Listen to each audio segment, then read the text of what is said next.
Hey girls, I hope that you had a chance to read the Devo that I wrote on Monday about rejection.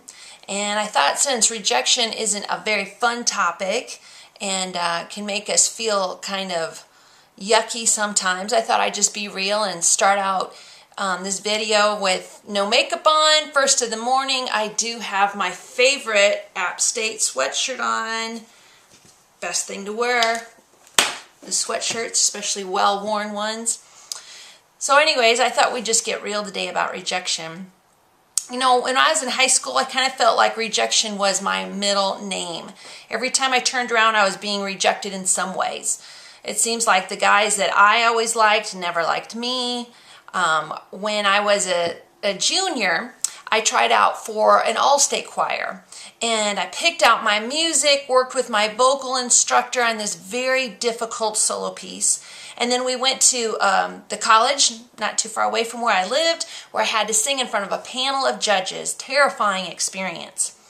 And after the day was over, we waited and waited and waited for them to post the list. And when they posted the list, I was so excited because my friends' names were on there and mine was missing. I had to drive 2.5 hours home on the bus with all those excited people. So my senior year, my vocal coach asked me again if I was going to try out for the all-state choir, and I'm like, I don't know, not a good experience. But she convinced me to try it again. So again, I made the investment, picked out the music, worked for months on it, went to Iowa State again, tried out again, and again I was rejected. 2 years in a row. And you know what I thought? I thought, what is up with this, God? I mean, I was trying to serve him. I was not in any yucky known sin in my life. Why would you allow that to happen to me? Couldn't figure that out.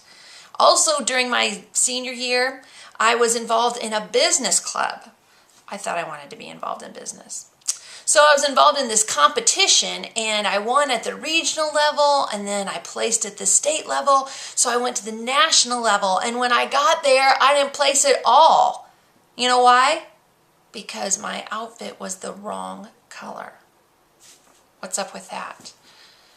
So rejection was something that I got used to. Now, you would think that maybe when you become an adult, you can put some of that childish rejection behind you, right?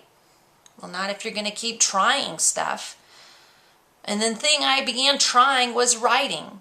And so I wrote a study for teen girls. I couldn't find one that talked about the stuff I wanted to talk about. So I took all the gals that I was mentoring and we went to the Christian bookstore and we couldn't find one. So I decided to write one. So each week I'd write them a lesson and send it to them. And when we got all done, I thought, you know what? Maybe there's some other girls who would like to read this stuff. So I started trying to get published. If I had only known, 5 years and 19 rejections. Did you hear that?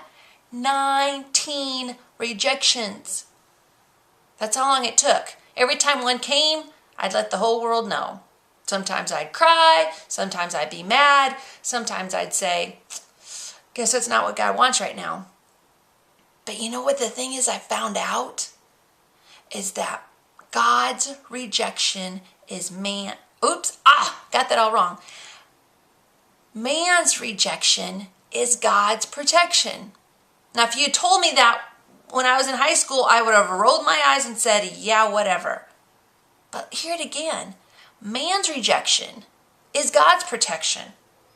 When I was in high school, the guys that I wanted to go out with, they only had one thing in mind. It's a good thing I didn't date them, because when the right one came along, I had saved myself for him and he was worth it. Same thing with publishing my book. Now that I found the right publisher, the timing is perfect, and May 2nd, his Revolutionary Love is coming out, and I can't wait. There couldn't be a more perfect time.